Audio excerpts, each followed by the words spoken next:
Assalamualaikum warahmatullahi wabarakatuh. Hari ini kita akan bahas tentang sekuensial atau sequence ya. Jadi sebenarnya sekuensial atau sequence itu merupakan langkah penyelesaian permasalahan yang sifatnya itu sederhana. Ya, jadi di sini sekali lagi yang bersifat sederhana. Oke. Nah, di sini dijelaskan bahwa sekuensi adalah pemrograman sederhana yang hanya dapat memecahkan masalah-masalah yang sederhana. Masalah yang dapat diselesaikan dengan sequence saja biasanya hanya satu masalah kecil yang berdiri sendiri. Artinya, masalah tersebut tidak saling berkaitan antara yang satu dengan permasalahan yang lainnya. Jadi sifatnya adalah berdiri sendiri.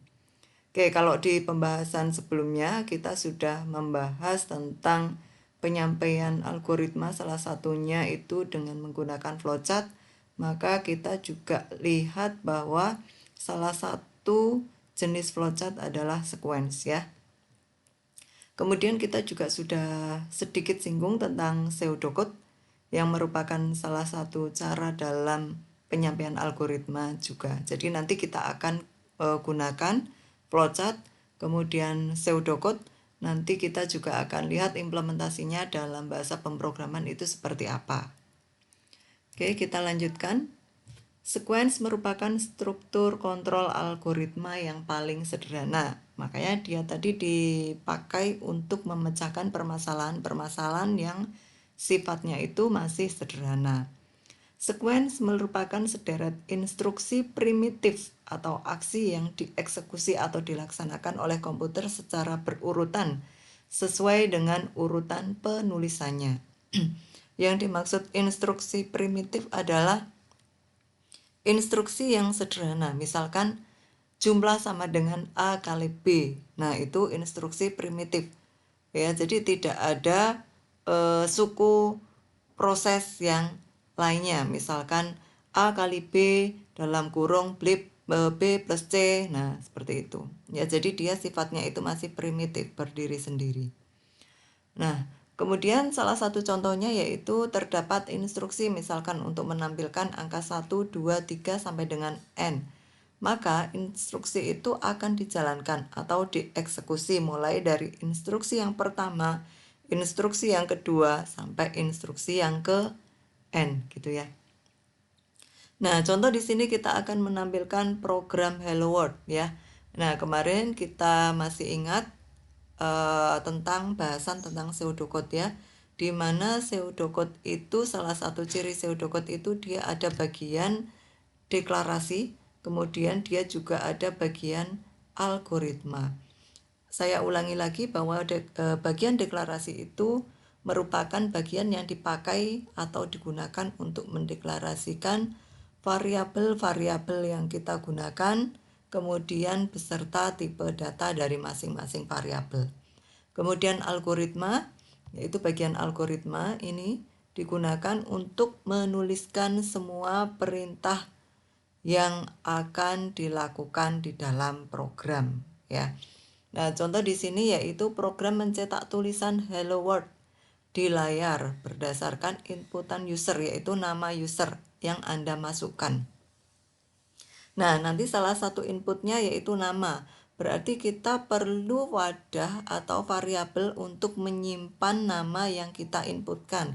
Maka di sini kita inputkan nama ya, kita deklarasikan variabel nama, di mana nama itu isinya merupakan gabungan dari karakter. Makanya dia memiliki tipe yaitu string. Kemudian perintah yang akan dilakukan. Langkah pertama yaitu kita harus inputkan namanya. Berarti nanti di layar akan tampil masukkan nama. Nah, apa yang kita tuliskan di antara tanda petik ini yaitu petik buka dan petik tutup ini, nanti kata-kata ini yang akan tampil di layar saat program itu dijalankan. Tetapi ini masih membahas tentang pseudocode, jadi belum ke program ya. Masukkan nama, kemudian read nama. Nah, di sini baca. Setelah tampil layar masukkan nama, kemudian kita inputkan nama, maka nama yang kita inputkan ini akan dibaca dan disimpan di dalam variabel nama. Kemudian di sini ada perintah write lagi, yaitu tuliskan di layar, yaitu tulisan hello, ya hello di sini akan tampil di layar. Kemudian di sini juga dipanggil variabel nama. Jadi nanti di layar itu akan tampil hello, kemudian diikuti dengan nama sesuai dengan yang kita inputkan. Nah, itu adalah contoh sederhana dari sequence ya. Jadi dia urut dari atas ke bawah. Nah, kalau kita lihat perintah-perintahnya itu masih bersifat sederhana. Kemudian macam-macam sequence. Yang pertama yaitu terdapat sequence yang jika diubah urutannya atau instruksinya akan mempengaruhi eksekusi programnya. Akan tetapi juga terdapat sequence yang jika diubah urutan instruksinya tetap atau dia tidak mempengaruhi program, ya, tidak mempengaruhi program. Misalkan contoh yang pertama yaitu program nanti kita akan memecahkan permasalahan untuk menghitung atau menjumlahkan dua bilangan bulat positif. Berarti hasil penjumlahan itu nanti akan kita simpan di dalam variabel tertentu ya. Kemudian selain variabel untuk menyimpan jumlah, kita juga harus mendeklarasikan dua bilangan yang akan kita jumlahkan. Misalkan bilangan pertama dan bilangan kedua. Ya, berarti di sini ada 3 variabel, yaitu bilangan 1, bilangan 2, kemudian jumlah ya. Nah, di sini algoritma yang dapat kita buat, misalkan yang pertama yaitu dengan menggunakan bahasa kita sehari-hari. Langkah pertama yang kita lakukan yaitu definisikan atau masukkan 2 buah variabel. Misalkan di sini kita beri nama dengan variabel A, yaitu untuk bilangan bulat positif yang pertama yang akan dijumlahkan, dan B untuk bilangan bulat positif kedua yang akan dijumlahkan. Kemudian sebelum kita menjumlahkan antara A dan B, kita juga harus mendeklarasikan variabel yang dipakai untuk menyimpan hasil penjumlahan antara A dan B. Nah, di sini diberikan nama variabel jumlah ya. Diberikan nama variabel jumlah. Berarti di sini sudah ada 3 variabel yaitu A, B, dan jumlah. Kemudian hitung jumlah ya. Bisa Anda tuliskan hitung jumlah saja atau bisa Anda tuliskan hitung jumlah antara A dan B, atau bisa Anda tuliskan hitung jumlah sama dengan A plus B. Nah, seperti itu juga bisa. Jadi setiap orang itu dalam menyampaikan algoritma dengan menggunakan bahasa sehari-hari itu bisa berbeda-beda. Kemudian langkah yang terakhir setelah kita hitung jumlahnya, langkah yang terakhir yaitu tampilkan hasil penjumlahan tersebut ya. Jadi setelah dijumlahkan kemudian akan ditampilkan hasilnya. Oke, coba kita lihat. Misalkan di sini untuk proses pertama dan proses yang kedua ya, pertama ini dan kedua ini kalau kita balik, apakah dia akan mempengaruhi program ya? Misalkan langkah pertama kita berikan definisikan variabel jumlah. Kemudian langkah kedua kita berikan perintah definisikan atau masukkan 2 buah variabel misal A dan B. Apakah akan mempengaruhi hasil dari program yang nanti akan kita buat? Tentu saja tidak. Ya, tidak mempengaruhi. Berbeda lagi kalau misalkan kita tukar ya antara 2 dan 3. Yaitu untuk hitung jumlah itu di proses yang kedua atau urutan kedua, kemudian definisikan jumlah variabel itu di urutan yang ketiga, maka ini nanti akan mempengaruhi hasil dari program yang kita buat ya. Makanya tadi untuk sequence dibagi menjadi 2, yaitu yang pertama jika ditukar dia tidak mempengaruhi program, dan yang kedua yaitu jika ditukar dia akan mempengaruhi hasil dari program. Oke, ini adalah algoritma menggunakan bahasa kita sehari-hari. Contoh yang pertama ya. Sekarang kita buat flowchartnya. Nah, di sini kita buat flowchartnya. Kemarin Anda masih ingat bahwa flowchart itu harus diawali dan diakhiri. Maaf, ini bukan mulai ya, tapi selesai, seharusnya selesai. Simbolnya sama ya, terminator. Jadi untuk mengawali dan mengakhiri. Kemudian langkah berikutnya setelah mulai yaitu proses input. Input simbolnya adalah seperti ini ya. Jadi di situ perintahnya masukkan. Bisa Anda pisah seperti ini yaitu masukkan A kemudian masukkan B juga sendiri, atau bisa Anda gabung di sini jadi satu yaitu masukkan A dan B, itu juga boleh. Kemudian setelah dimasukkan A dan B sesuai dengan flowchartnya tadi, yaitu definisikan variabel jumlah ya. Nah, di sini kita definisikan jumlah juga tidak masalah, kita jadikan satu. Di sini ada yang terlewat ya. Deklarasi jumlahnya belum ada. Kemudian langkah berikutnya yaitu hitung jumlah, di mana jumlah sama dengan A plus B. Nah, ini adalah proses ya, makanya dia simbolnya adalah persegi panjang. Nah, setelah dihitung jumlah A dan B, baru kita tampilkan jumlahnya. Nah, ini adalah outputnya, akan tampil di layar isi dari variabel jumlah. Oke, setelah flowchart coba kita buat pseudocode-nya ya. Jadi pseudocode itu cirinya dia ada bagian deklarasi dan ada bagian deskripsi ya. Tadi bukan algoritma tapi deskripsi.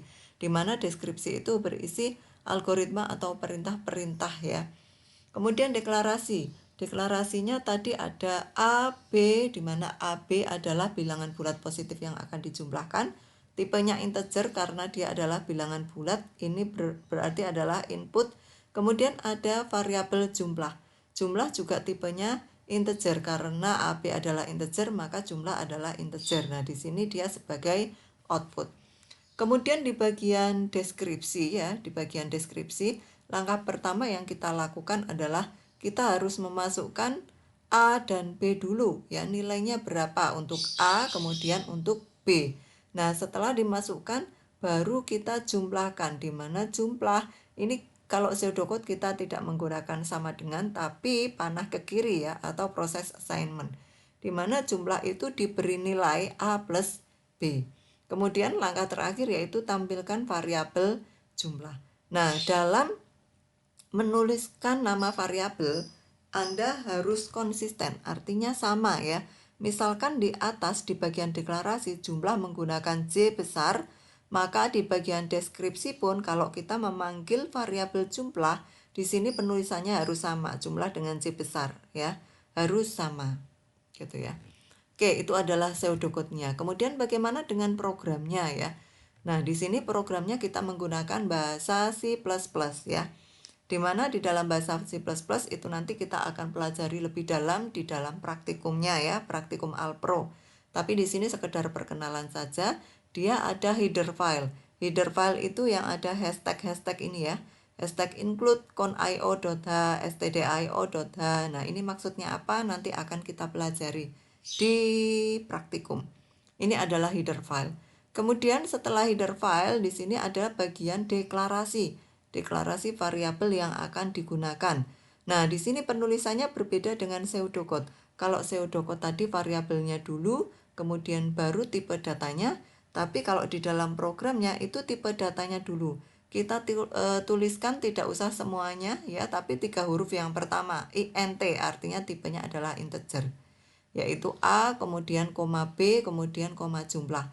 Karena A, B, dan jumlah ini tipenya sama, maka di sini kita tuliskan jadi satu saja. Ya.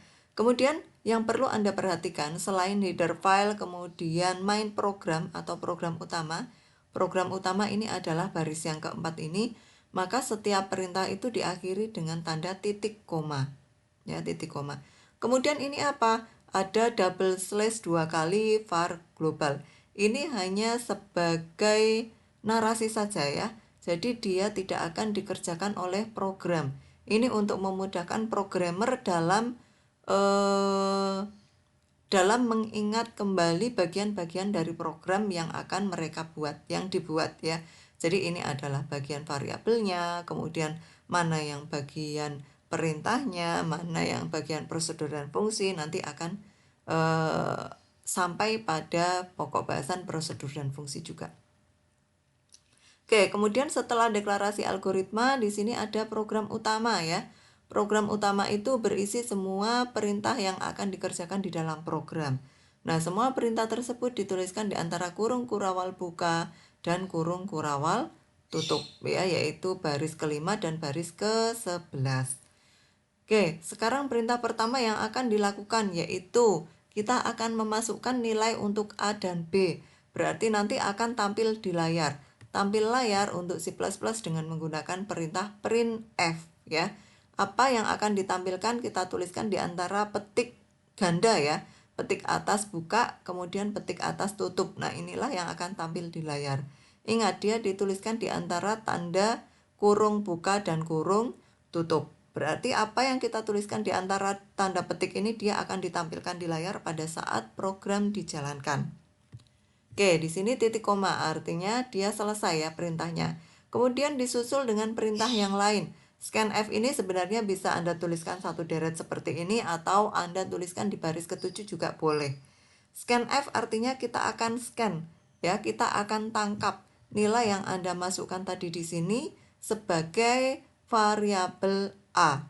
Ya, karena di sini A itu nilainya adalah integer, tipenya adalah integer, maka di sini menggunakan persen %D. Ya, kalau integer itu menggunakan persen %D. Jadi di sini nanti dia akan disimpan sebagai variabel A. Kemudian berikutnya yaitu printf, masukkan bilangan kedua akan disimpan atau ditangkap scanf sebagai variabel B. Kemudian proses penjumlahan di mana jumlah sama dengan A plus B. Nah, kalau di dalam programnya itu kita sudah menggunakan tanda sama dengan. Tapi kalau di dalam pseudocode kita tidak menggunakan sama dengan tapi panah ke kiri ya, atau proses assignment. Jumlah sama dengan A plus B. Nah, ini adalah prosesnya. Kalau di dalam flowchartnya adalah yang berada di dalam persegi panjang ini ya. Oke. Kemudian setelah kita hitung jumlah, maka kita tampilkan jumlah ini. Jumlah sama dengan, nah ini akan tampil di layar. Kemudian dipanggil persen %D-nya, nilai integer ya. Di sini apa yang tersimpan di dalam variabel jumlah. Oke. Kemudian ada return 0. Return 0 ini adalah untuk mengembalikan nilai ke posisi semula ya. Ke posisi semula. Oke, nah kalau kita jalankan outputnya itu seperti ini ya. Nah, tadi di sini ada perintah printf bilangan 1.2 ya. Maka di sini bilangan 1.2. Kemudian di sini scanf. Nah, di sini kita akan menginputkan nilai dan akan disimpan sebagai variabel A. Nah, di sini nilai yang diinputkan adalah 4. Kemudian bilangan 2 nilai yang akan diinputkan adalah 6. Kemudian proses berikutnya yaitu hitung jumlah. Berarti di sini 4 plus 6, maka jumlahnya adalah 10. Nah, tampil di sini ya.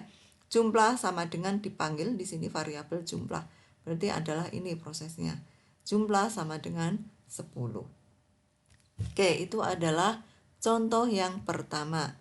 Kemudian di sini keterangannya mempunyai dua masukan yang disimpan dalam variabel A dan variabel B. Nah, di sini di dalam penjelasannya itu diisikan 7 dan 9. Artinya apa? Pada saat program dijalankan, Anda bisa mengganti nilainya. Jadi tidak harus 4 dan 6. Tapi kalau dijalankan lagi, Anda bisa ganti menjadi 7, kemudian 9 gitu ya. Itu boleh. Oke, kita lanjutkan saja. Untuk contoh yang kedua, yaitu membuat program untuk menghitung konversi dari meter ke sentimeter. Kemudian dari meter ke inci, di mana 1 meter sama dengan 100 cm dan 1 inci sama dengan 2,54 cm. Nah, di sini algoritma.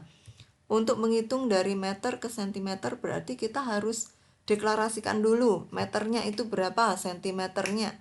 Meternya itu berapa, kemudian incinya itu berapa, kemudian hasilnya itu dalam satuan sentimeter.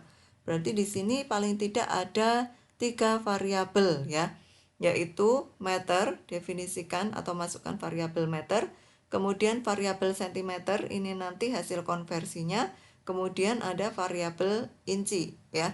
Langkah berikutnya yaitu kita hitung yaitu konversi dari meter ke sentimeter. Kemudian berikutnya yaitu konversi dari meter ke inci. Kemudian ya, langkah kelima tampilkan hasil perhitungan meter ke sentimeter ya ke dalam sentimeter. Kemudian tampilkan hasil perhitungan dari inci ke sentimeter. Oke, flowchartnya seperti ini ya. Jadi tadi konversi dari meter ke sentimeter dan dari meter ke inci. Berarti kita cukup inputkan satu nilai saja, yaitu untuk nilai satuan meter. Maka di sini mulai kemudian masukkan meter ya. Nah, meter ini pertama kali akan kita konversi dulu ke dalam sentimeter. Maka sentimeter sama dengan meter kali 100 seperti apa yang disampaikan tadi ya. Di dalam rumusnya tadi sudah ada ya. Kali 100, maka di sini sentimeter sama dengan M. Nah, karena di bagian variabelnya itu adalah M kali 100, kemudian inci sama dengan M kali 100 per 2,54 ya. Jadi di sini M kali dalam kurung ya 100 per 2,54. Kemudian tampilkan sentimeter. Hasilnya ya, berarti sentimeter dan inci. Oke, sekarang kita buat pseudocode-nya ya. Bagian deklarasinya berarti ada meter ya. Meter itu sebagai inputan dia. Nah, di sini meter ya. Kenapa di sini dia float? Karena tadi kalau inci kan ada pecahannya ya. 2,54. Jadi untuk amannya kita samakan saja untuk semua tipe datanya yaitu float. Di mana meter itu sebagai input, kemudian sentimeter dan inci tipenya juga float, dia sebagai output. Untuk deklarasinya masukkan meter dulu ya. Kemudian di sini kita hitung di mana sentimeter diberi nilai meter kali 100. Kemudian inci diberi nilai meter kali 100 per 2,54. Kemudian tampilkan sentimeter, kemudian tampilkan inci. Nah, bagaimana untuk programnya? Kita langsung ke program utama saja ya. Nah, di sini deklarasi variabel bisa Anda lakukan di program utama, yaitu di sini, atau di bawahnya include ini ya, itu boleh. Bedanya apa? Kalau nanti kita belajar prosedur dan fungsi, kalau dia dideklarasikan di bawahnya header file atau sebelum int main ini atau sebelum program utama, berarti dia bisa dipakai baik di program utama ataupun di dalam prosedur atau fungsi. Tapi kalau dia dideklarasikan di dalam program utama, berarti dia hanya bisa dipakai di dalam program utama saja. Nah, itu nanti kita akan pelajari di dalam jenis-jenis variabel, yaitu variabel global dan variabel lokal. Kalau ini dia bersifat variabel lokal karena dia dideklarasikan di program utama atau int main ini, berarti hanya bisa dipakai di program utama saja. Ya, langkah pertama deklarasikan variabel, yaitu tipenya float. Untuk nama variabelnya yaitu M, centimeter, kemudian inci, titik koma. Kemudian kita harus memasukkan, menginputkan nilai meternya. Berarti masukkan ukuran dalam meter, titik 2. Kita simpan sebagai meter ya, M. Nah, karena tipenya adalah float, maka di sini kita pakai %F. Kemudian kita hitung, sentimeter sama dengan meter kali 100. Kemudian untuk inci sama dengan meter kali 100 per 2,54. Ya, setelah itu kita tampilkan hasilnya untuk ukuran dalam sentimeter, kita panggil sentimeter. Kemudian ukuran dalam inci kita panggil variabel inci. Oke, itu adalah contoh yang kedua. Ini outputnya seperti ini ya. Jadi kita masukkan meter dulu. Di sini dimasukkan 1 ya untuk meter. Kemudian ukuran dalam sentimeternya yaitu 100 ya, hasilnya adalah 100. Dalam incinya adalah 3,3701. Itu adalah hasil running programnya. Kemudian contoh yang ketiga yaitu untuk konversi suhu ya. Di sini ada suhu Celcius ke Fahrenheit ya. Di mana rumusnya untuk Fahrenheit sama dengan 9/5 kali Celcius plus 2. Ini sudah diberikan rumusnya. Berarti apa yang harus kita lakukan? Yang harus kita lakukan adalah kita deklarasikan variabel dulu, yaitu variabel Celcius, kemudian variabel Fahrenheit ya. Kemudian setelah itu kita hitung atau kita konversi dari Fahrenheit, dari Celcius ke Fahrenheit, kemudian baru kita tampilkan hasil dari konversi tersebut. Nah, ini adalah algoritmanya. Definisikan atau masukkan variabel Celcius, kemudian definisikan variabel Fahrenheit, hitung konversi Celcius ke Fahrenheit, kemudian baru kita tampilkan hasil Fahrenheit. Kemudian untuk flowchartnya masukkan Celsiusnya ini sebagai input ya. Kemudian prosesnya adalah Fahrenheit sama dengan 9/5 kali Celsius plus 32. Setelah proses perhitungan ini baru kita tampilkan Fahrenheit. Untuk programnya berarti bagaimana? Oh sorry, sebelum program kita ke pseudocode ya. Untuk bagian deklarasinya berarti kita harus deklarasikan Celsius dan Fahrenheit, di mana kedua-duanya tipenya float. Kenapa float? Karena di sini kemungkinan ada koma-koma ya. Makanya kita berikan tipe data float, di mana Celsius itu merupakan input dan Fahrenheit sebagai output. Kemudian untuk bagian deskripsinya, perintah yang pertama yaitu masukkan Celsius ya. Kemudian hitung, di mana Fahrenheit diberi nilai 9/5 dikali Celsius plus 32. Setelah itu baru tampilkan Fahrenheit. Nah, ini adalah programnya ya. Programnya di sini untuk deklarasi variabelnya di sini merupakan variabel global karena dideklarasikan di dalam program utama, yaitu ada Celsius dan Fahrenheit, di mana keduanya tipenya adalah float. Kemudian langkah berikutnya kita masukkan derajat Celsiusnya ya. Di sini di scanf atau simpan sebagai Celsius karena tipenya adalah float, berarti di sini %F.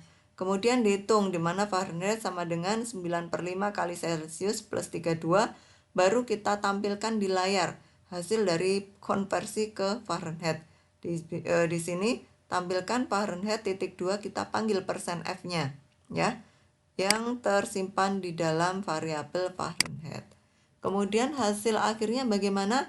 Hasil akhirnya adalah masukkan derajat Celsius, misalkan kita masukkan 25 ya. Kemudian konversinya menjadi 77. Nanti coba Anda hitung apakah benar dengan menggunakan rumus 9/5 kali Celsius plus 32 itu menjadi 77 Fahrenheit. Oke ya, saya rasa